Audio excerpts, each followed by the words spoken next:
संत रामपाल जी महाराज एक ऐसे महान संत जिन्होंने अपनी सतभक्ति, तत्व ज्ञान, करुणा और सेवा के बल पर समाज में नई मिसाल कायम की है। संत रामपाल जी महाराज की अगुवाई में उनके सभी सतलोक आश्रमों से समाज कल्याण के अद्भुत कार्यों ने समाज को सुनहरे भविष्य की एक नई उम्मीद दिखाई है। संत रामपाल जी महाराज से नाम दीक्षा लेने के बाद लाखों लोगों की लाइलाज बीमारियां जैसे कैंसर, एड्स आदि ठीक हुई। संत जी के ज्ञान से प्रेरित होकर उनके अनुयायियों ने लाखों यूनिट रक्तदान किया। संत जी ने लाखों बहन बेटियों का दहेज मुक्त विवाह करवाया।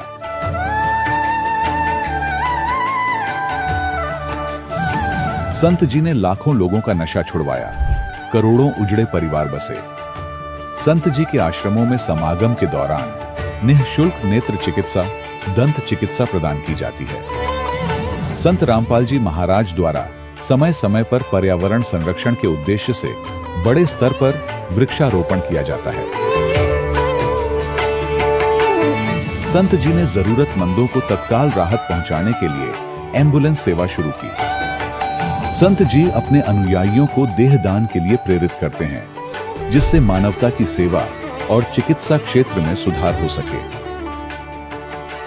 संत रामपाल जी महाराज के सभी आश्रमों में हर रोज निःशुल्क भंडारा आयोजित किया जाता है, जहां हर वर्ग, हर जाति और हर धर्म के लोग एक साथ बैठकर भोजन करते हैं।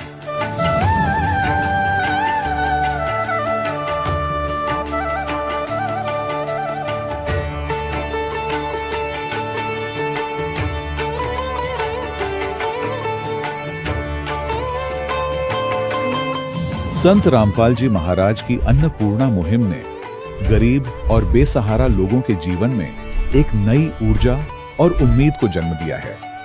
घर घर खाद्य सामग्री और जरूरी मदद पहुंचाकर संत रामपाल जी महाराज ने लोगों को दुख और मजबूरी से लड़ने की ताकत प्रदान की है।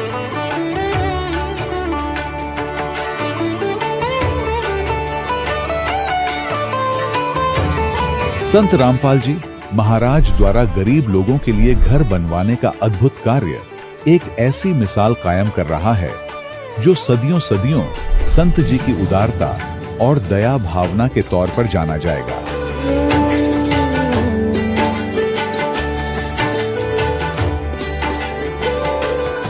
संत रामपाल जी महाराज ने हरियाणा सहित भारत के कई राज्यों में आई भीषण बाढ़ से अनेक गांवों और किसानों को बड़ी राहत दिलाई।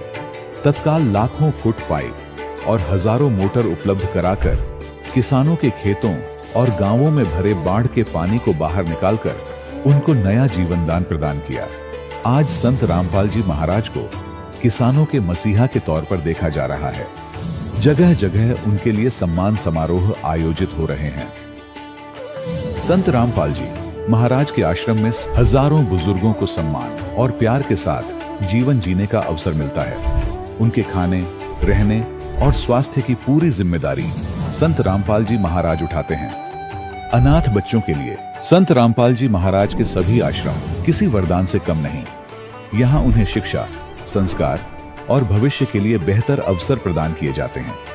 चाहे बाढ़ हो, भूकंप या महामारी, संत रामपाल जी महाराज और उनके अनुयायी हमेशा ही जरूरतमंदों के लिए सबसे आगे खड़े रहते हैं।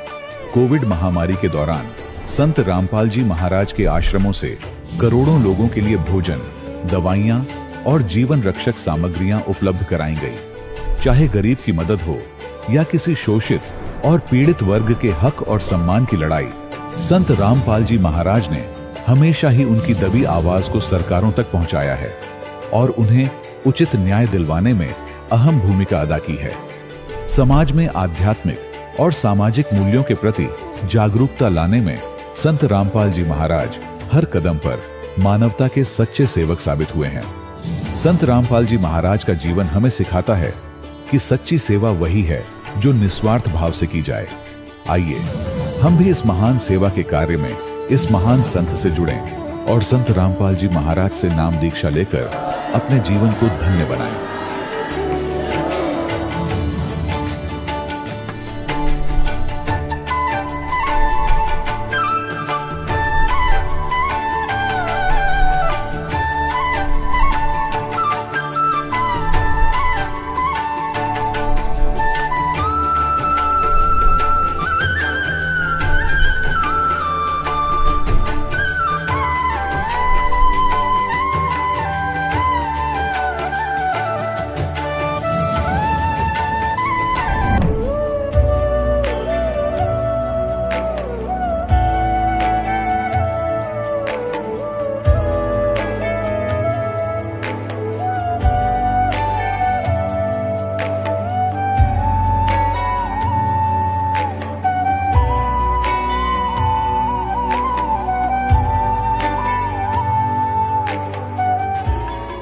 प्रभु राम देव भगवान अल्लाह खुदा ईश आदि नाम एक ही शक्ति के हैं।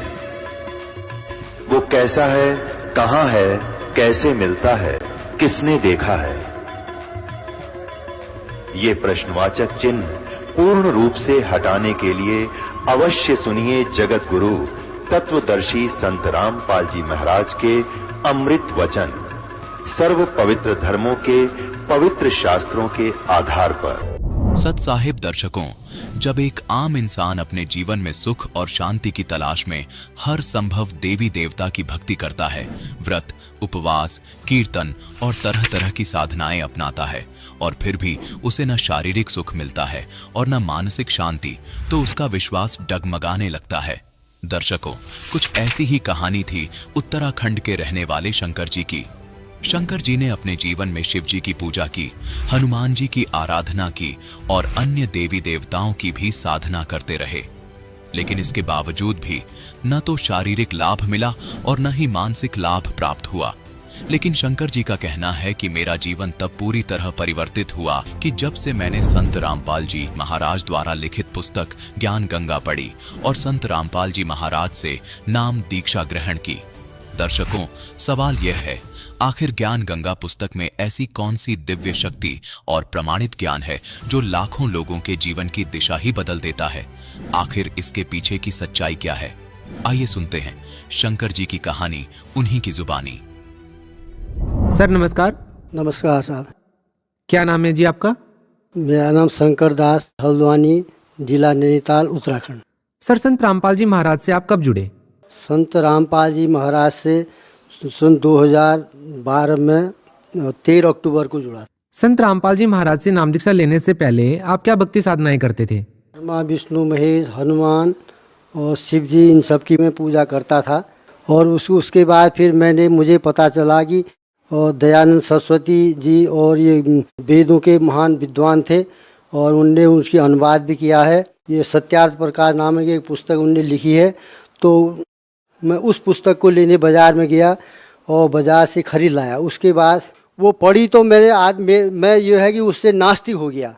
और जब मैंने वो पढ़ा, उसमें उनके ज्ञान चर्चाएं वगैरह सुनी तो मेरे गले नहीं उतरी और तो मैं उसको पढ़ते पढ़ते उसे लास्ट करने से मैं नास्तिक हो चुका था। उसके बाद मैं 10 साल तक नास्तिक रहा।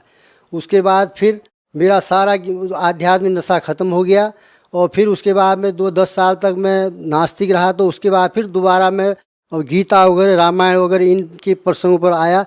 उसके बाद तब मैं दोबारा अध्यात्म की ओर रुझान हुआ मेरा। संत रामपाल जी महाराज की शरण में कैसे आए आप? संत रामपाल जी महाराज की शरण में और मैंने पुस्तक, वो ज्ञान गंगा पुस्तक पढ़ी और 6 महीने तक वो पुस्तक पढ़ी मैंने। 6 महीने तक पुस्तक पढ़ी। उसके बाद पुस्तक पढ़ते पढ़ते एक दिन कोई मुरादाबाद वाले को अजीत भगत जी, और उनने देखा पुस्तक, आप पुस्तक में क्या पढ़ते रहते हो नीचे से? मैंने कहा मैं ये ज्ञान गंगा दिखाई, मैं ज्ञान गंगा पढ़ता हूँ। और मैंने उनने कहा जी मैं तो इस नाम से जुड़ा हूँ। उनने सत साहिब भगत जी, सत साहिब। मैंने कहा मैंने नाम तो लिया नहीं, मैं भी सोच रहा था नाम लेने के लिए। तो इतने में उनने कहा हम ले जाएंगे। सर, ज्ञान गंगा पुस्तक में ऐसी कौन सी बातें आपको पढ़ने को मिली जिससे आप प्रभावित हुए? ज्ञान गंगा किताब में यह है कि गीता के बारे में सारे प्रश्नों के उत्तर, सटीक उत्तर देखे हैं और ब्रह्मा, विष्णु, महेश की स्थिति का पता चला और उन मंत्रों के बारे में पता चला। सर, संत रामपाल जी महाराज से नाम दीक्षा लेने के बाद आपको क्या क्या लाभ मिले?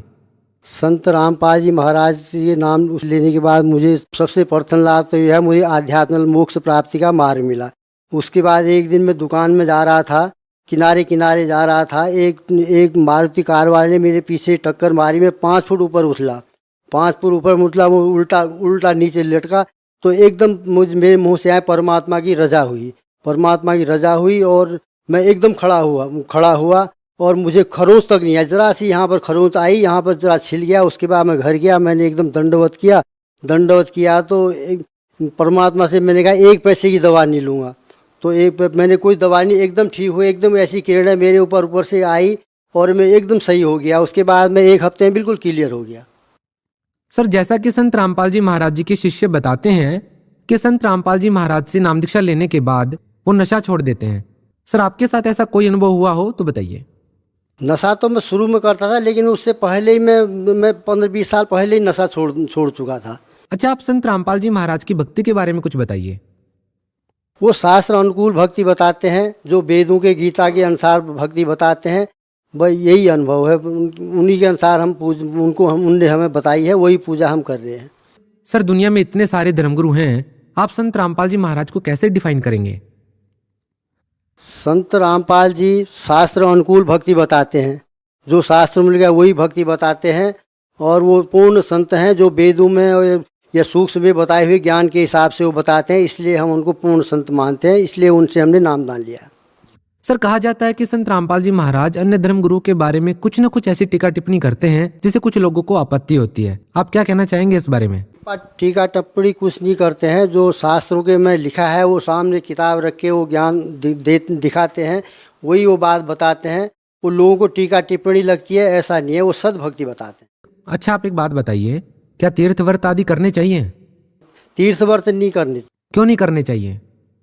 क्यों? तीर्थ व्रत में गीता में मना कर रखा है, अध्याय 9 के 25 में, और वो श्राद्ध करना मना कर रखा है, इसलिए वो सब शास्त्रों के अनुसार भक्ति बताते हैं। सर, आप एक बात बताइए, जो ज्ञान संत रामपाल जी महाराज बता रहे हैं, क्या भगत समाज आसानी से इस ज्ञान को समझ पाएगा? आप लोगों के क्या प्रयास हैं आखिर भगत समाज को समझाने में इस ज्ञान को?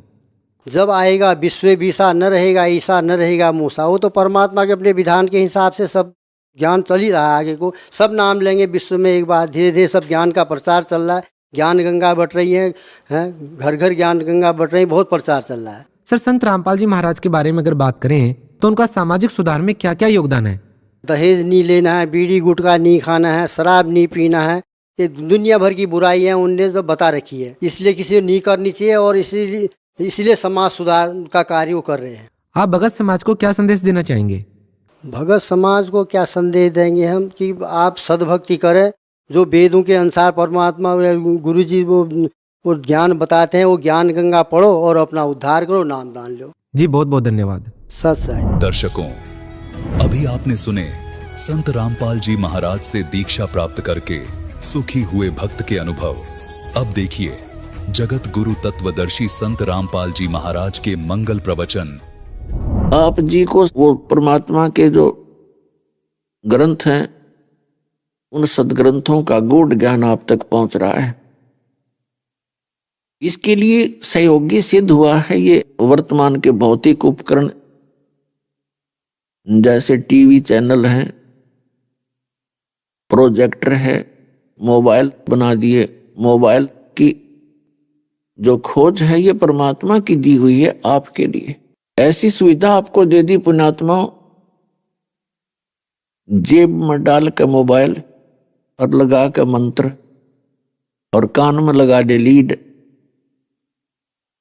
ना तो साथ वाले ने पता यू करके रहा है, ना कोई डिस्टरबेंस हो। तो इस मन पापी को परमात्मा के चरणों में लगाए रखे, कभी सत्संग सुने, कभी मंत्र करे, कभी सुबह शाम दोपहर की वो नित्य नियम वो साधना करे, तो पूरा जीवन आपका, पूरा दिन एक बहुत अच्छे शेड्यूल के आधार से चलेगा।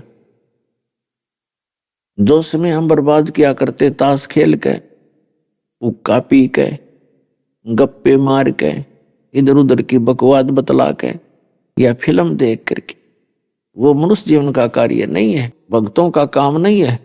विद्यार्थी को नहीं चाहिए ऐसी बकवाद करनी। तो आप विद्यार्थी हैं, परमात्मा पाने वाले, मोक्ष कराने वाले विद्यालय में आपका प्रवेश है, और आपका सिलेबस भी भिन्न होता है। अन्य जो साधना नहीं करते, जो विद्यार्थी जो स्कूल में नहीं आते विद्यालय में, उन व्यक्तियों, उन बच्चों से हटकर विद्यार्थी की सारी क्रियाएं होती हैं। तो विद्यार्थी ने अपने विद्यार्थी वाले काम ही करने चाहिए, आम बच्चों की तरह उसने अपना समय व्यर्थ नहीं करना चाहिए। और जो साधना कर रहे हैं, सच साधना नहीं करते वो प्राणी, वो बहुत विचलित है। और जब ये तत्व ज्ञान होता है, उस समय पता चलता है कि सचमुच हम जो साधना कर रहे थे वो ठीक नहीं थी। कोई भी जैसे नकली और असली की, ओरिजिनल एंड डुप्लीकेट की पहचान उसी समय होती है जब दोनों साथ साथ हों। तो पुण्यात्माओं, जितने भी ये महापुरुष हुए हैं वर्तमान के कलयुग के, उनके अनुभव की बुक, उनके अनुभव के प्रवचन डीवीडी और साथ में सदग्रंथों के गुण रहस्य, और जिनको परमात्मा मिले उन महापुरुषों का अपना अनुभव, उन दोनों को दास ने आप सब को रूबरू कर दिया, दोनों साथ साथ दिखा दिए, जिस कारण से आप जी ने ओरिजिनल और डुप्लीकेट को साथ साथ रखा होने से जल्दी पहचान लिया।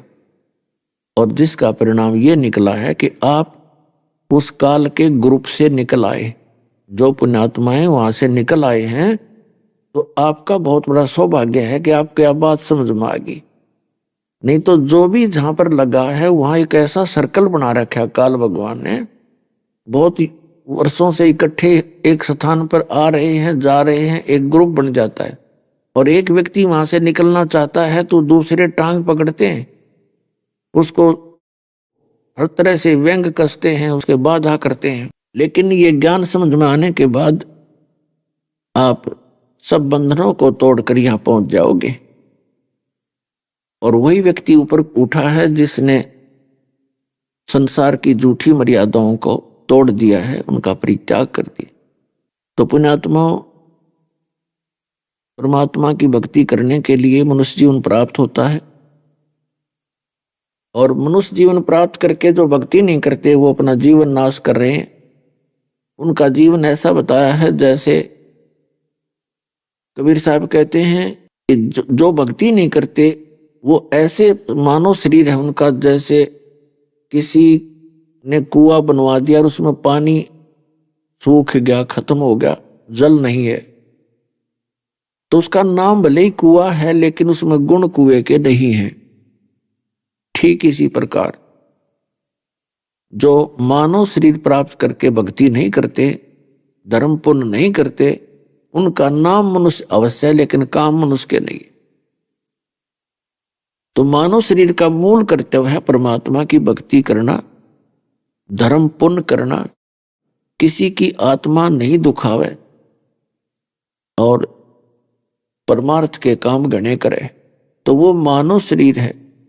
और पशु की तरह छीना झपटी करना, दाव लगाए रहना किसी को कहीं से रिश्वत लेने के लिए, कहीं से मिलावट करके धन कमाने के लिए, कहीं पर 100 प्रकार की झूठ बोल के एक रोजी रोटी के लिए कर्म बिगाड़ता है, तो मानव के कर्म नहीं, वो तो एक पशु जैसे कर्तव्य है और शैतान जैसे कर्म है। तो वो भक्तों के काम के नहीं होते, उनको सुधार करो। परमपिता परमात्मा ने आकर के ये ज्ञान दिया है पुण्यात्माओं, आपके जो जनक हैं, आपके जो हमदर्द हैं, वो कबीर परमेश्वर है। और वो आपके लिए बार बार यहाँ आते हैं, लेकिन अज्ञान के कारण हम उनको पहचान नहीं पाते, क्योंकि काल के दूत अनगिन हमारे अंग संग रहते। एक तो पुण्यात्माओं आपके कुछ दिनों में समझ में आ जाएगी कहानी, जो पुराने भक्त हैं उनको तो पता लग चुका है कि विश्व के अंदर सतलोक आश्रम के अतिरिक्त कहीं पर सत्साधना नहीं है, यथार्थ ज्ञान भक्ति का नहीं है। और जो पुण्यात्मा यहाँ से वंचित हैं तो दुर्भाग्य है उनका, वो अपना जीवन नष्ट कर रहे हैं। जिस दिन वो यहाँ पहुंचेंगे उनको पता चलेगा कि सचमुच हम बहुत गलत जगह फंस गए थे। अब जो पुण्यात्माएं वहां से निकल कर आ रहे हैं, अब रो रहे हैं। कोई कहता मैंने 20 वर्ष खो दिए, कोई कहता मैंने 40 वर्ष बर्बाद कर दिए। अब उनको कैसे संतुष्टि होगी उस गए जीवन की। लेकिन उनके लिए दास प्रार्थना करता है, कबीर साहब ने ऑप्शन बता रखा, उसका भी विकल्प है। कबीर साहब कहते हैं, जीवन तो थोड़ा है भला जै सत सुमरण हो, और लाख वर्ष का जीवना कोई लिखत रहने को। यदि सत साधना है तो थोड़े ही समय में आपकी सारी कमी पूरी हो जाएगी। जैसे यहां आपको ऐसी श्रेष्ठ साधना मिलेगी, इतनी बहुमूल्य भक्ति मिलेगी। क्या बताया है?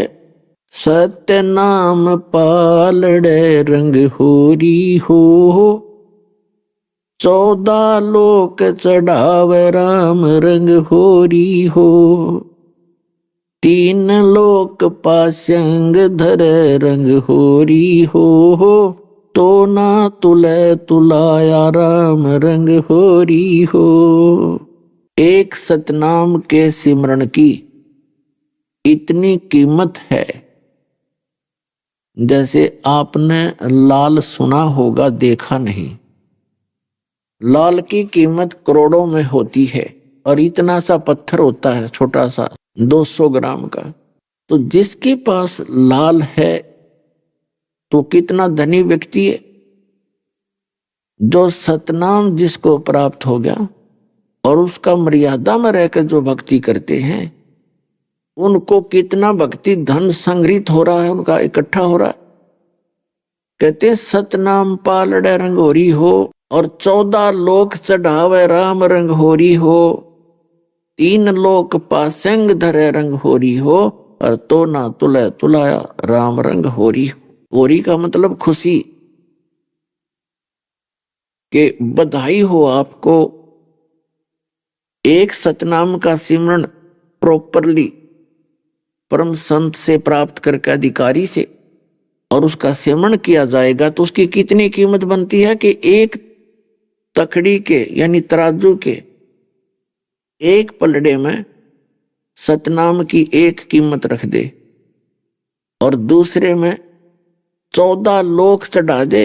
14 लोक, ये विष्णु का लोक, शिव जी का लोक, ब्रह्मा जी का लोक, और ये जो ऊपर के ब्रह्मलोक के अंदर, और जैसे धर्मराय का लोक, इंद्र का लोक, कहते ये 14 लोक भी एक पालड़े में रख दे इनकी कीमत। और 3 लोक पासंग धरे, पृथ्वी लोक, पाताल और स्वर्ग लोक, इनको पासंग रख दे। पासंग मीन इनका तो सौदा ही नहीं इस मामले में। पासंग आपको समझा दें, क्योंकि हमने तो पासंग खूब सुनी है, नए बच्चों ने नहीं सुनी होगी। क्योंकि ये जो वाणी बोली गई थी जिसमें आदरणीय गरीबदास साहिब जी ने परमात्मा से परिचित होकर जो विज्ञान दिया था, उसमें यही भाषा ज्यादा समझी जाती थी। और इस दास का ऐसे समय में जन्म दिया कि ये दास उस पिछली भाषा से भी परिचित है और वर्तमान की भाषा से भी परिचित है। तो उस परमात्मा के लिखे हुए गूढ़ रहस्यों को जो अपनी मातृभाषा में, तो दास समझ के आपको उसको डिफाइन कर सकता है। ऐसे समय में दास का जन्म हुआ। पासिंग होता है कि जैसे दास का जन्म किसान परिवार में हुआ और हमारे घर पर ये व्यापारी लोग आते थे गेहूं, बाजरा, जवार खरीदने के लिए, तो तखड़ी लाते थे अपनी। तो घर वाले उनको कहते थे, लाला जी इसको चेक करा, कहीं इसमें कोई गड़बड़ तो नहीं है तेरी तराजू में। तो वो चेक कराता था और उसमें डिफेक्ट होता तो उसी कणक से, जैसे गेहूं तोलने हैं तो गेहूं में से एक मुट्ठी गेहूं लेकर और जिस पलड़े में डिफेक्ट था उसमें डाल दिया जाता था।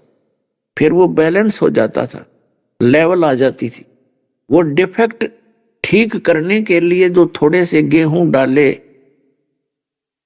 एक पलड़े में, तो वो पासिंग कहलाती थी। पासिंग वो सौदे में नहीं आता। तो कहते हैं इस पृथ्वी पर आप रह रहे हो और एक छोटे से टुकड़े का कोई एमएलए, एमपी या मंत्री, मुख्यमंत्री बन जाता है तो नो सोचो आप, पता नहीं वो क्या बन गया। और आप जो सत भक्ति कर रहे हो वो क्या बन गया। इस पूरी पृथ्वी को और पाताल लोक और स्वर्ग लोक को ये तो पासिंग बताई है भक्ति मार्ग में, इस सतनाम के सौदे में। वो तो पासिंग रख दी एक साइड में। हम इस पृथ्वी पर छोटे से टुकड़े को 2 प्लाट मिल गया, हम चौड़े होकर अंडे 2 करोड़ का मिल गया बड़े शहर में, हर कल मृत्यु हो जाए, फिर कितना कुत्ता बनकर शहर से पट्टा करता फिर उन्हीं गलियों के अंदर से। तो ये काल की भूल भुलैया है पुण्यात्माओं, ये सत्कर मान लेना। और जो कहीं पर गलत जगह पर फंस रहे थे, यहां आगे वो दिल छोटा नहीं करें, क्योंकि आप तो और डर के भक्ति गणी करोगे कि पिछला जन्म तो गया मेरा। तो इस कारण से वो पिछला जितना भी आपका एरियर है, पिछला जो गया हुआ समय आपका जल्दी कवर हो जाएगा, जल्दी वो पूरा हो जाएगा। उसके लिए बताया है कि एक सतनाम का जाप, और उसकी कितनी कीमत है। सतनाम पालड़ रंगोरी हो, 14 लोग चढ़ावे राम रंगोरी हो, 3 लोग पासेंग जरा रंगोरी हो, और तो ना तुले तुलाया राम रंगोरी हो। एक सतनाम के जाप की इतनी कीमत है। और आप दिन में कितने जाप करते हो सतनाम के? सतनाम के अंदर 2 अक्षर हैं। सतनाम सतनाम ये कोई जाप नहीं है, उसके अंदर 2 अक्षर हैं, एक ओम है, एक तत् है, उपदेशी को पता है। तो ये श्वास उस श्वास से भक्ति होती है इसकी। यदि हम वैसे मौखिक मानसिक जाप करते हैं और श्वास के द्वारा एक बार करते हैं, 1000 बार तो आप मानसिक जाप कर लो, मन मन में जो जाप करते हैं, और एक बार श्वास उस श्वास से गुरु से लेकर के पूरे गुरु से, नकलियों से नहीं काम करेगा। तो वो एक बार का सांस लिया हुआ आपके 1000 मानसिक जाप से भी ज्यादा होगा। आप हिसाब लगा सकते हो कि ये कितना कीमती मंत्र जो आपको प्राप्त हुआ। तो उन पुण्यात्माओं को चिंतित नहीं होना चाहिए जो दूसरे पंथों में फंसे हुए थे और यहां आ गए। थोड़े ही दिनों में कवर हो जाएगा आपका। लेकिन फिर इस परमात्मा के अंदर एक विशेषता और है कि आपकी आयु भी बढ़ा देंगे ये, जिससे आप सच्ची तरफ से भक्ति करते हुए इसी जीवन में सफल हो जाओगे। नेक्स्ट जीवन की आशा भी मत करना। यह भी आपकी भूल होगी कि अगले जन्म में देख लूंगा। अगले जन्म में मनमान नहीं, नाइजीरिया में पटक दे ठाके, इसका काल का भी तो कसूता काम है। और हमारे संस्कार रले मिले एक दूसरे के साथ। पहले ना कोई हिंदू था, ना मुसलमान, सिख, ना ईसाई। हमारे पूर्व के संस्कार जो हैं वो रले मिले हैं। हम पहले एक थे और आज हम पूरी पृथ्वी के जो जीव हैं सब के संस्कार आपस में रले मिले हैं। तो उनके आधार पर हम कहीं भी जन्म ले सकते हैं। और महापुरुषों ने तो पिछले सारे इतिहास में बता रखे हैं कि ऐसे ऐसे होता है। तो इसलिए अगले जीवन की आशा मत रखना और इसी जन्म में पार हो जाओगे, चाहे कोई वृद्ध है चाहे कोई बालक है। क्योंकि जो व्यक्ति लेट लगते हैं इस भक्ति में, उनको ज्यादा तड़फ बनती है।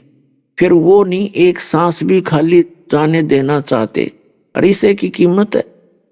जो नए बच्चे लगते हैं, ठीक है, बहुत पुण्यकर्मी प्राणी हैं जो छोटी उम्र में लग गए, लेकिन वो इतनी तड़फ बना नहीं सकते क्योंकि उनका अभी माइंड जो है, उनका मस्तिष्क जो है, संसारिक काम में भी व्यस्त घना रहता है।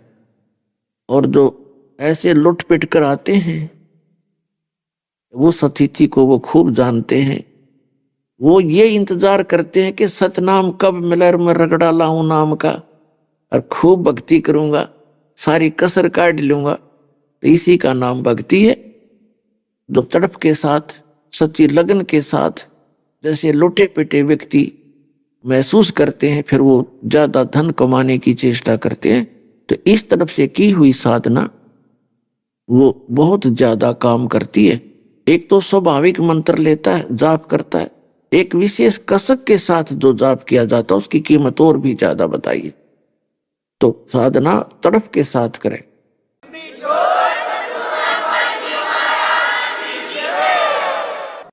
अपने आत्मा, हम सभी यहाँ काल के जाल में फंसे हुए हैं और हम अपनी परंपरागत क्रियाओं को सही मान रहे होते हैं। क्योंकि हम जब भी देखते हैं या सुनते हैं अपने कुल के लोगों से, धर्म के लोगों से, तो हम अपने इस संसारिक और अपने ग्रस्त आश्रम के ही विषय में अधिक जानकारी प्राप्त करते हैं और उसमें हम व्यस्त हो जाते हैं। वो परमात्मा आता है, फिर हमें याद दिलाता है। अपने आत्मा जैसे बच्चा माँ के गर्भ के अंदर होता है, तब तो उसको पूर्ण ज्ञान होता है कि अब मेरा जाने के बाद संसार में क्या कर्तव्य है, मुझे कैसे साधना करनी चाहिए, और पीछे मैंने कितनी गलतियां की, कितने मनुष्य जीवन नष्ट किए, वो उसको पूरे दिखाई देते हैं। उस समय तो पूरी तरफ में होता है कि किसी प्रकार एक बार बाहर निकलूं मां के गर्भ से और फिर भक्ति करा करूंगा। और बार आते इस काल ने ऐसी व्यवस्था कर रखी है जिसके 3 गुण हैं। एक रजगुण युक्त ब्रह्मा जी, सतगुण युक्त विष्णु जी, तमगुण युक्त शिव जी। ये इस काल के पुत्र हैं। यहाँ का जो भगवान है, जिसको ऋषि लोग ब्रह्म कहते हैं और संतों ने उसे काल कहा है, इसका राज्य है ये 21 ब्रह्मांड। 21 ब्रह्मांड का शासक है ये, 21 ब्रह्मांड का प्रभु है, स्वामी है, और वो पूर्ण परमात्मा असंग ब्रह्मांड का मालिक है। यहाँ का जो लोक है, यहाँ जन्म और मृत्यु सदा बनी रहेगी, और यहाँ केवल जैसा कर्म प्राणी करेगा वैसा ही फल मिलेगा, दोनों भोगने पड़ेंगे। यहाँ पशु पक्षियों की योनि भी कंपलसरी है, सबको मिलेगी।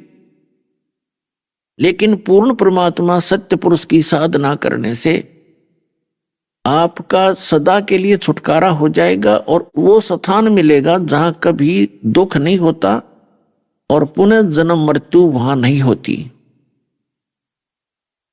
तो उस ज्ञान को देने के लिए परमात्मा स्वयं आते हैं। उस ज्ञान को बताने के लिए परमेश्वर को स्वयं आना पड़ता है, क्योंकि ये काल भगवान सभी प्राणियों को मिसगाइड करके, भ्रमित करके रखता है। जो अच्छी आत्माएं होती हैं उनको गुरु पद पर बैठा देता है, ये कोई भी कारण बनाकर, और वो पुण्यकर्मी होती है। उनके पिछले जन्म के संस्कार बहुत अच्छे होते, जिस कारण से वो चाहे सारी उम्र झूठ बोलें, सारी उम्र कुबद करें और कितना ही पाप इकट्ठा करें, तो भी उनको कोई हानि नहीं होती दिखती। और उनके कुछ वचन में भी शक्ति होती है। वो पूर्व जन्म की बैटरी उसकी चार्ज है, भविष्य में वो अपने कर्म फोड़ रहा है। फिर उनको इकट्ठा ही ऐसा नरक में डाला जाएगा जो परमात्मा के बच्चों को भगवान से दूर रखने का काम कर रहा है, जो नकली गुरु बनके। तो वो सबसे बड़ा अपराधी है भगवान की दृष्टि में, कबीर साहब की दृष्टि में। ये काल क्या करता, अच्छी आत्माओं को सेलेक्ट कर लेता है, उनको भ्रमित करता है। फिर वो प्रभु पाक जाते हैं, 100, 200, 1000, 2000 जिसके चेले हो गए। और भाव, चेलों का भाव तो, श्रद्धालुओं का तो, विद्यार्थी का भाव तो विद्यार्थी वाला ही होता है, यानी भक्तों का भाव भक्तों वाला ही होता है। वो तो उस जो गुरु पद पर बैठा है, वो अकलहीन प्राणी, उसको भी गुरु मानकर, संत मानकर श्रद्धा से उसकी सेवा करते हैं, उसको दक्षिणा देते हैं। वो अपने भी कर्म फोड़ रहा है और उन पुण्यात्माओं को बर्बाद कर रहा है जो भक्ति के लिए निकले थे। तो इतना बड़ा अपराधी इस पृथ्वी पर और दूसरा व्यक्ति नहीं हो सकता जो झूठा गुरु है भगवान के दरबार। तो पुण्यात्मा उस ज्ञान को देने के लिए परमेश्वर स्वयं आते हैं।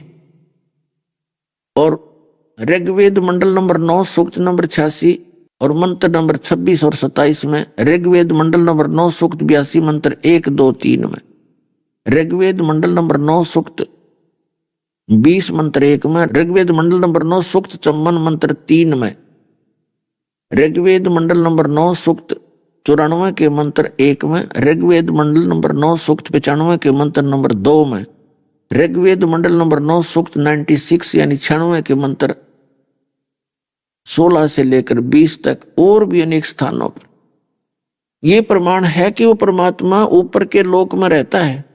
वो देखने में राजा के समान है, सिंहासन पर विराजमान है, सिर पर मुकुट है, ऊपर छत्र है, बहुत बड़ा गुम्बद उसका बना हुआ है राजमहल की तरह। वहां वो परमात्मा विराजमान है और यहाँ अच्छी आत्माओं को मिलता है, ज्ञान देने के लिए आता है, वहां से गति करके आता है, वो चल कर आता है। और यहाँ पर वो कवियों की तरह आचरण करता है, अपनी वाणी को जैसे लोकोक्तियों के माध्यम से यानी पद्य भाग में उच्चारण करता है, कवियों की तरह आचरण करता हुआ घूमता फिरता है, वाणी के द्वारा बोल बोल कर ज्ञान सुनाता है, तो अच्छी आत्माओं को मिलता है, वो परमात्मा ही होता है। तो किन किन को मिला था? आदरणीय धर्मदास साहिब जी को, आदरणीय मुल्कदास साहिब जी को, आदरणीय नानक साहिब जी को, आदरणीय दादू साहिब जी को, आदरणीय गरीबदास साहिब जी, गांव छुडानी, जिला झज्जर, हरियाणा वाले को। क्योंकि गरीबदास नाम के काफी संत हुए हैं, इसलिए विशेष इनके लिए ये बताना पड़ता है। आदरणीय गीसा दास साहिब जी, गांव खेकड़ा, जिला मेरठ, उत्तर प्रदेश वाले को। इन महापुरुषों को परमात्मा मिले थे स्वयं आकर के, और इनको ज्ञान दिया था। उन्होंने फिर अपनी अमृतवाणी में उन परमात्मा के एफिडेविट लिखे, उनको परमात्मा सचखंड लेकर गए, सतलोक, जहां वो मालिक रहते हैं, जहां हम सभी रहा करते थे, जहां वो परमात्मा रहते हैं और जहां आप सभी वहां रहा करते थे। आपने एक भयंकर गलती की जिस कारण से आप यहां आकर फंस गए, और अब इसने इतना मिसगाइड कर दिया, आपके समझाने से भी समझ में ना आती कि कोई और स्थान भी है। क्योंकि आपने असंख्य युग हो गए यहीं जन्मते और मरते, और इसी प्रोसीजर को आपने अंतिम मान लिया। यहां मृत्यु है, कोई बात नहीं, ठाके फूक आओ, गाड़ आओ, बाकी नो सोचे हम तो ठीक हैं। अभी जो मृत्यु को प्राप्त हो गया वो भी ये सोच रहा था हम तो अभी ठीक है। तो यह भूल जिस दिन मिटेगी आपकी, तो भक्ति शुरू होगी, और ये भूल मिटेगी इस ज्ञान से। तो वो परमात्मा स्वयं आते हैं ये ज्ञान सुनाने के लिए। आदरणीय गरीबदास साहिब जी, गांव छुडानी, जिला झज्जर, हरियाणा वाले, इनको परमात्मा मिले जिस समय ये खेतों में अपनी गौओं को वहां चरा रहे थे। 10 वर्ष के बालक थे गरीबदास साहिब जी, और गरीबदास साहिब जी जो है किसान परिवार से, जाट परिवार के अंदर इनका जन्म था, और गरीबदास जी के नानके थे गांव छुडानी में। इनके कोई मामा नहीं था, जिस कारण से इनके पिताजी घर जमाई रहा करते थे, यानी अपनी ससुराल में रहने लगे थे। जमीन बहुत घनी थी, 1400 एकड़ जमीन थी, 1400 एकड़। तो वहां गरीबदास जी का जन्म हुआ था।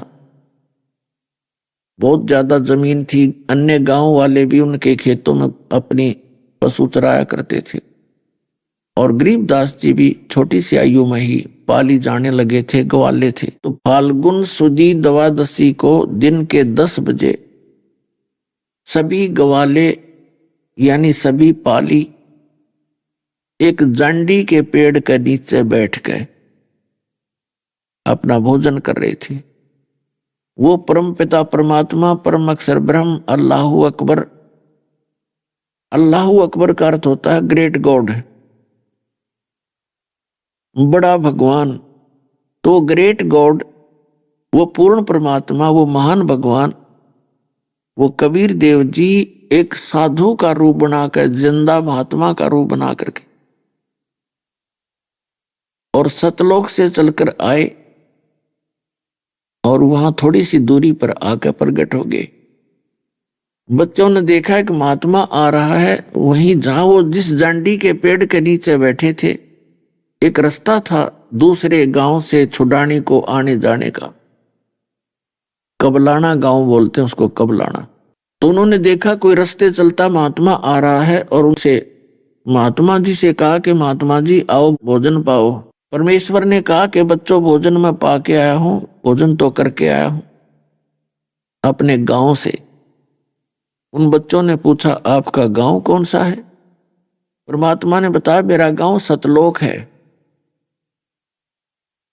अब पहले इतनी जानकारी लोगों को नहीं होती थी, आसपास के गांव से भी परिचित नहीं होते थे। उन्होंने सोचा होगा कोई सतलोक गांव। फिर कहा महाराज जी अगर भोजन नहीं खाओगे ना तो हम अतिथि को ऐसे नहीं जाने देते, आपने दूध तो पीना पड़ेगा। यानी एक विशेष आदर भाव से प्रार्थना की, आग्रह किया। तो परमेश्वर ने कहा कि भाई यदि दूध पिलाना चाहते हो तो मैं कंवारी गाय का दूध पीता हूं। जो बड़े बड़े पाली गवाले थे उन्होंने कहा कि बाबा जी आप तो मजाक करते हो, आपकी दूध पीने की नीत नहीं है। तो परमात्मा ने कहा भी देख लो, दूध पिलाना है तो पिला दो, दूध पिया करो कंवारी गाय का मैं। तो गरीबदास जी खड़े हुए, 10 वर्ष के बालक थे, एक बछिया को लाए पकड़कर जो उनकी प्रिय बछिया थी, और कहा देखो महाराज जी इस बछिया के बच्चा तो है नहीं, ये दूध कैसे देगी। तो परमात्मा ने कबीर जी ने कहा कि भाई ऐसे एक काम कर, एक कोई बर्तन लाओ साफ करके। तो उनके पास जैसे पानी पीने का या लस्सी वगैरह का जो पात्र था वो रखा था, वो साफ कर दिया था। गरीबदास जी 10 वर्ष के बालक ने बछिया के थनों के नीचे पात्र कर लिया वो मिट्टी का बर्तन, और कबीर परमात्मा खड़े हुए बछिया के कमर पे थपकी लगा दी, आशीर्वाद दे दिया। अपने आप स्तन लंबे लंबे हो गए, उनमें से दूध निकलने लगा, और वो पात्र भर जाने के बाद दूध अपने आप बंद हो गया। गरीबदास जी ने वो पात्र लाकर के परमात्मा को दे दिया। कबीर परमेश्वर ने उसमें से कुछ दूध पान किया और शेष दूध को कहा ले बच्चों पालियो, तुम पी लो, अमृत है भाइयों। लेकिन संस्कार बिना, और कहते हैं सकल पदार्थ हैं जग माही कर्महीन नर पावे नाही। अन्य जो बड़े बड़े पाली थे, ग्वाले थे, वो कहने लगे हम ना पीवा, यो पाप का दूध कुंवारी गाय का निकाल दिया और जादू जंतर कर रखा है तूने इसके अंदर, और फिर तेरी जात का पता नहीं तू कौन सी जाति का, तेरा जूठा ना पीवा। वो तो उठकर चले गए जो बड़े बड़े थे, कोई 20 वर्ष का, कोई 40 वर्ष का, कोई 50 वर्ष का, 10-12 पाली थे। गरीबदास जी कहने लगे लाओ महाराज जी मुझे दो, आपका अमृत कब कब प्राप्त हो। पुण्यात्माओं ये पिछले पुण्य से होते हैं पूर्ण हंस मुराद, ये पिछले संस्कारों से ही ऐसी भावना बच्चों में होती है, बचपन से ही होती है। संस्कारी प्राणियों के अंदर बचपन से उसके लक्षण न्यारे होते हैं आम व्यक्ति से। तो उन्होंने दूध पिया और उनके अंदर एक विशेष चेतना हुई। जिस उद्देश्य को लेकर परमात्मा आए थे वो उसको भी पूरा करना था। अच्छी आत्माओं को मिलते हैं, उनको ज्ञान बताते हैं, अपनी महिमा सुनाते हैं। तो परमात्मा सुनाने लगे कि बेटा भक्ति करनी चाहिए, मनुष्य उन बार बार नहीं मिलता। गरीबदास जी कहने लगे महाराज जी हम भक्ति करते हैं भगवान विष्णु की, भगवान शंकर की, और अपने जैसे आसपास के गांव में कोई और छोटी मोटी मान्यता होती है उसका नाम लिया। तो परमात्मा ने बताया कि बेटा ये ब्रह्मा विष्णु महेश ये अजर अमर नहीं है, इनकी भी जन्म मृत्यु होती है, और तुम यहाँ के रहने वाले नहीं हो। आज आपको कितना ही सुख है और 1 मिनट में मृत्यु हो जाती है। तो मृत्यु की दर पहले ज्यादा थी गांव में, क्योंकि कोई किसी कारण से मृत्यु होती रहती थी, कोई रिश्तेदारी में, तो बुरी तरह हाहाकार मचा रहता था। तो ये पता था गरीबदास जी को, और पुण्यकर्मी प्राणी की ये बात जल्दी घर कर जाती है। तो गरीबदास जी ने कहा भगवान कोई और लोक है। परमात्मा ने बताया कि बेटा एक ऐसा स्थान है जहां तुम पहले रहा करते थे, और वहां ना बुढ़ापा है ना मृत्यु है, वहां जरा मरण नहीं है।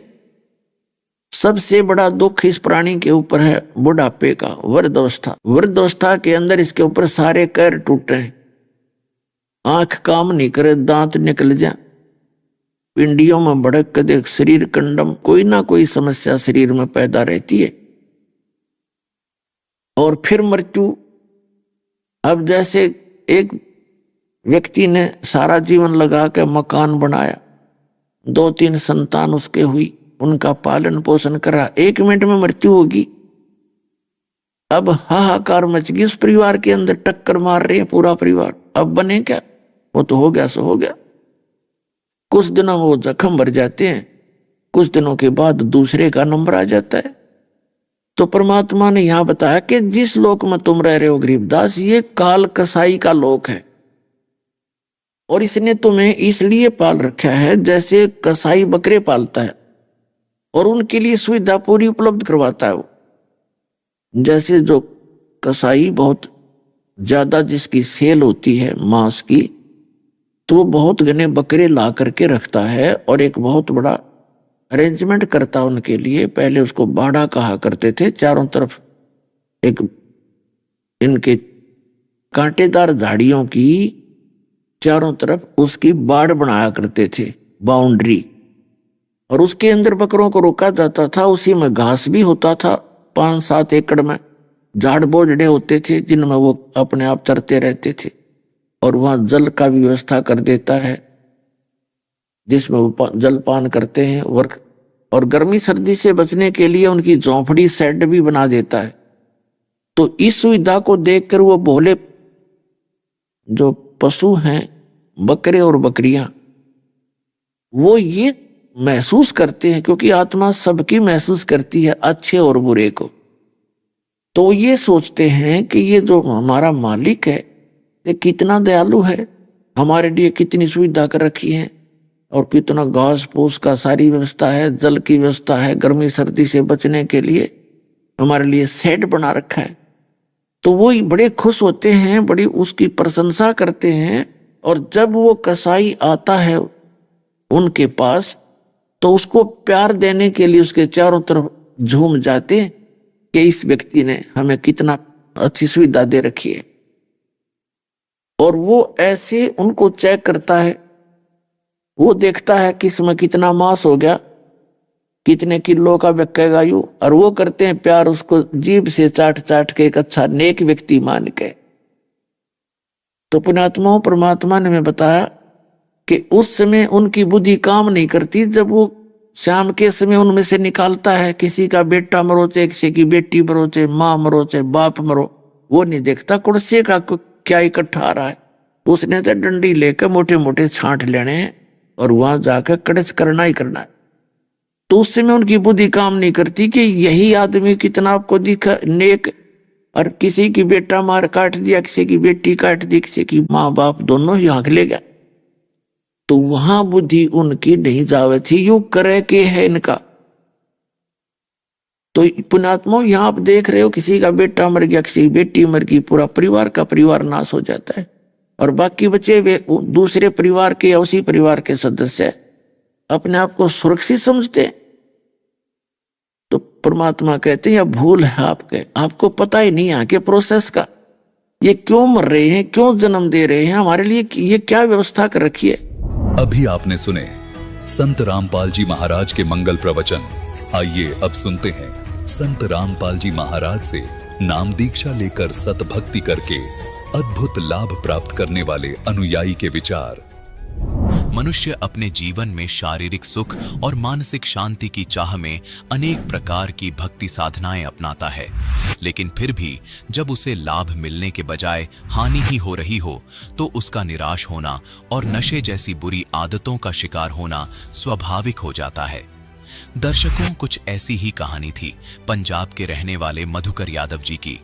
मधुकर यादव जी ने अपने जीवन में वर्षों तक ब्रह्मा, विष्णु और अन्य देवी देवताओं की भक्ति साधना की, लेकिन जब इन्हें इतनी भक्ति साधना करने के बावजूद भी कहीं से राहत नहीं मिली तो इन्होंने सतपाल जी महाराज जैसे धर्म गुरुओं का दरवाजा भी खटखटाया, लेकिन अफसोस मधुकर जी को सभी जगह से निराशा ही हाथ लगी और फिर शारीरिक और मानसिक कष्टों से तंग आकर इन्होंने शराब जैसी गंदी आदत को अपना लिया।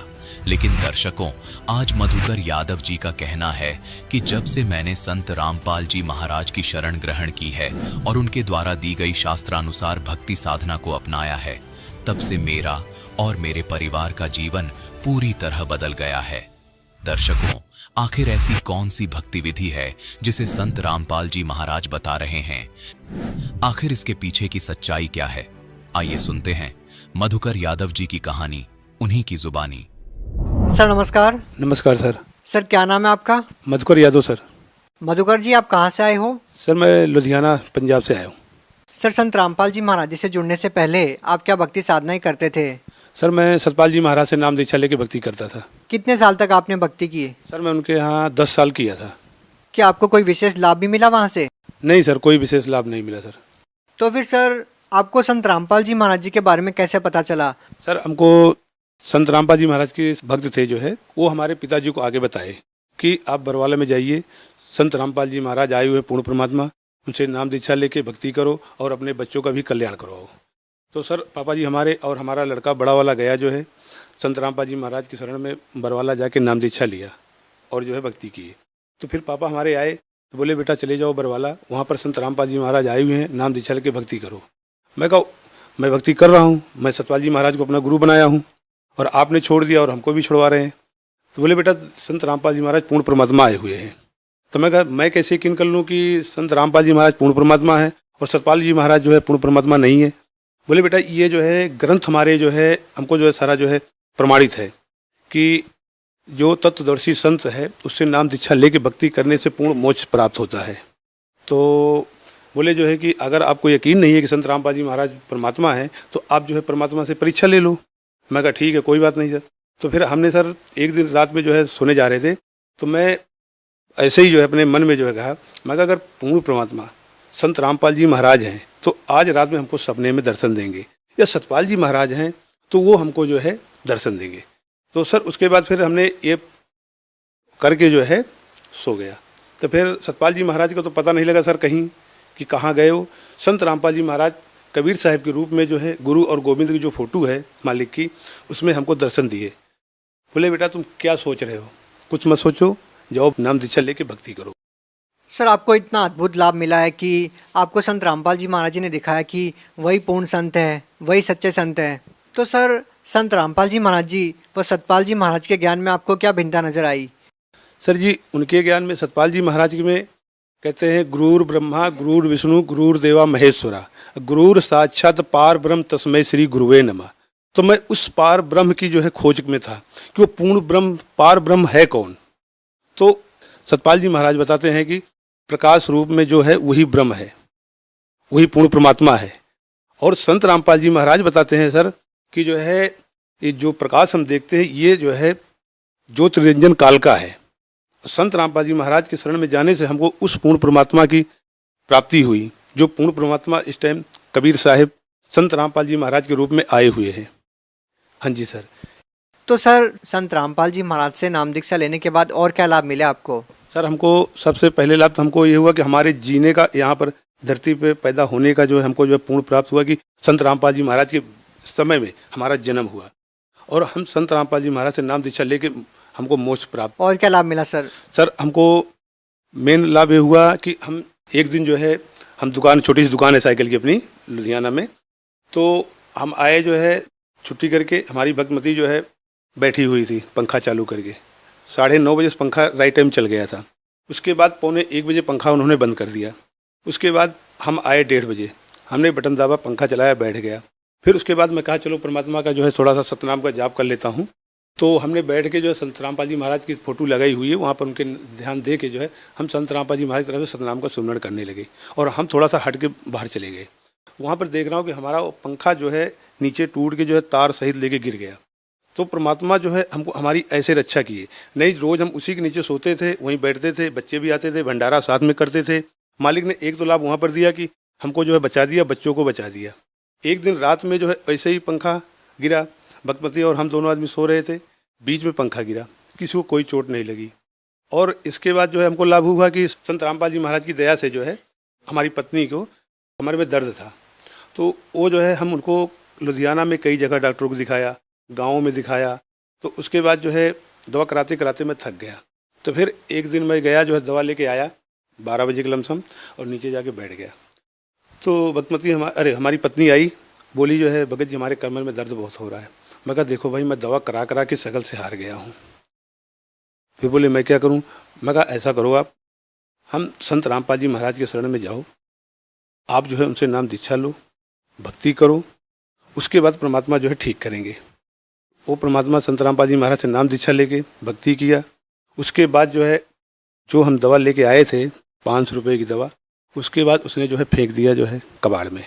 गई जहाँ हम दंडवत प्रणाम करते हैं मालिक को, संत रामपाल जी महाराज को, वहाँ पर जो है वो दंडवत प्रणाम किया। उसके बाद संत रामपाल जी महाराज को याद किया, रोई मालिक से, संत रामपाल जी महाराज से कि परमात्मा हमारा कोई नहीं है इस दुनिया में, आपके अलावा कोई नहीं है। एक पति है, वो भी जो है जवाब दे दिया। अब हमारी कमर नहीं दर्द हो ठीक होगा तो हम क्या संत रामपाल जी महाराज परमात्मा हम ऐसे ही जो है रहेंगे, जो है बहुत बड़ी ज़िंदगी है, कैसे हमें व्यतीत करेंगे। तो इतना कहते कहते रोते रोते वहीं पर सो गई। फिर उसके बाद आधा पौना घंटा के बाद उसको होश आया, तो रात में उसी रात में परमात्मा संत रामपाल जी महाराज बोलते हैं, बेटा चिंता ना करो। उसको प्रसाद दिए, बोले बेटा ये लो प्रसाद खाओ और परमात्मा की भक्ति करो, मालिक दया करेंगे। तो उस दिन से लेकर आज तक लगभग 5 साल हो गए, कमर में दर्द नहीं हुआ। ऐसे पेट में जो उसको जो दर्द था, जिसको धरन कहते हैं यहाँ पंजाब में, हमारे यहाँ पुतनाड़ कहते हैं, जो तो वो जो है लगभग 1.5-2 साल से वो जो है परेशान थी। गले में उसके पानी तक नहीं जाता था, खाना तो खाने की बात छोड़ दीजिए। फिर उसके बाद सर परमात्मा संत रामपाल जी महाराज से हम जो है अरदास लगाए कि परमात्मा ऐसी ऐसी दिक्कत है। तो संत रामपाल जी महाराज बोले बेटा भक्ति करो, मर्यादा में रहो, मालिक दया करेंगे। तो सर ये फ़ायदा हुआ, तब से पुतनाड़ भी इसको ठीक हो गई। सर जैसा कि संत रामपाल जी महाराज जी के अनुयायी बताते हैं कि पहले वो काफ़ी नशा करते थे और संत रामपाल जी महाराज जी से नाम दीक्षा लेने के बाद उनका नशा छूट गया। क्या सर आपके साथ भी कोई ऐसा अनुभव है? हाँ जी सर मैं बीड़ी पान जर्दा बहुत खाता पीता था। हमारी साइकिल की दुकान है, आपसे पहले भी बता चुका हूँ सर, वहाँ पर मैं बीड़ी और सिगरेट जो है पान जो है हमेशा रखे रहते थे। हम भी खाते थे, जो हमारे साथ में आते थे उनको भी खिलाते थे। तो उसके बाद जो है हम आपसे पहले बता दिया सर जो है कि मैं सतपाल जी महाराज से नाम लिया था, 10 साल हो गए थे, हमारी एक बीड़ी नहीं छूटी, बहुत कोशिश किया। तो फिर उसके बाद जो है पापा बोले हमारे जो है बेटा जाओ वहाँ पर तुम्हारा नशा भी छूट जाएगा। मैं कहा चलो ठीक है कोई बात नहीं, चलते देख लेते। वहाँ पर गए सर, तो वहाँ पर सर पहले मैं सिगरेट खरीदा, वहाँ मैं सिगरेट खरीद के पिया बस पे चढ़ते हुए। तो वहाँ पर जो भगत जो नाम दीक्षा लिए थे पहले भगत, वो बोले भाई सिगरेट कौन पी रहा है? मैं कहा जी मैं पी रहा हूँ। बोले यहाँ सिगरेट नहीं पीना। मैं कहा क्यों? बोले यहाँ पर सिगरेट नहीं पीना जो है ये संत रामपाल जी महाराज का जो है बस है जो है। मैं कहा जी ठीक है, अगर संत रामपाल जी महाराज के अंदर शक्ति है तो फिर हमको जो हमारा सिगरेट छुड़वा देंगे, हम नहीं पियेंगे। बोले ये बात है? मैं कहा हाँ जी। बोले ठीक है कोई बात नहीं, चलो जो है। मैं गए आश्रम में, वहाँ पर गए जो है, तो के बाद फिर देखा जो है वहाँ का देखा जो है क्या है जो है, फिर वहाँ पर नाम दीक्षा लिया। तब से लेकर आज तक नाम लेके 2013 में नाम लिया सर, तब से आज तक हमने जो है बीड़ी सिगरेट पान की तो बात छोड़ो सर, मैं किसी को दुकान पर अपने बैठने तक नहीं देता हूँ, ना उसका मैं साइकिल रिपेयर करता हूँ। सर संत रामपाल जी महाराज जी से नाम दीक्षा लेने के बाद आपको इतने सारे लाभ मिले, इतने सारे अनुभव आपने बताए हैं, और एक आम समाज के लिए यहाँ पे एक बहुत बड़ा प्रश्न खड़ा हो जाता है कि एक ऐसे संत पे कैसे विश्वास किया जा सके। सर जी आप संत रामपाल जी महाराज पर मत विश्वास कीजिए। जो संत रामपाल जी महाराज जो हमारे ग्रंथ कहते हैं उस ग्रंथ पे आप विश्वास कीजिए। अगर संत रामपाल जी महाराज ग्रंथ के अनुसार अगर ज्ञान दे रहे हैं तो आप उस ज्ञान को मानिए। अगर कोई गुरु है, हमने नहीं नाम लिया, एक ही गुरु से नाम लिए थे और सत्संग बहुत सुना गुरु को, लेकिन कोई गुरु जो है प्रमाणित ज्ञान जो है या शास्त्र उठा के हमको नहीं बताया कि ये चीज़ यहाँ प्रमाणित है। संत रामपाल जी महाराज जो है गीता में, सतपाल महाराज जी भी गीता नहीं पढ़ाते? नहीं सर, गीता भी नहीं, वो नहीं पढ़ाए, कभी नहीं दिखाया। सर उनके भी लाखों अनुयायी हैं, आप ये बात कैसे कह सकते हैं? सर जी हम उनके साथ 10 साल हम रहे हैं जो है, लेकिन कभी कोई गीता उठा के या कोई कुरान शरीफ उठा के या जो है क्या नाम है गुरु ग्रंथ साहिब उठा के कभी कोई जो है प्रमाणित ज्ञान बताया ही नहीं। सर आप भगत समाज को क्या संदेश देना चाहते हैं? भगत समाज में यही संदेश देना चाहता हूँ, जितने भी संस्था से सारे जुड़े हुए हैं, कि आप अपना मान अभिमान छोड़कर संत रामपाल जी महाराज से नाम दीक्षा लेके अपना भक्ति करो, अपने बच्चों का अपने परिवार का कल्याण करवाओ जो है। जी धन्यवाद। नमस्कार सर।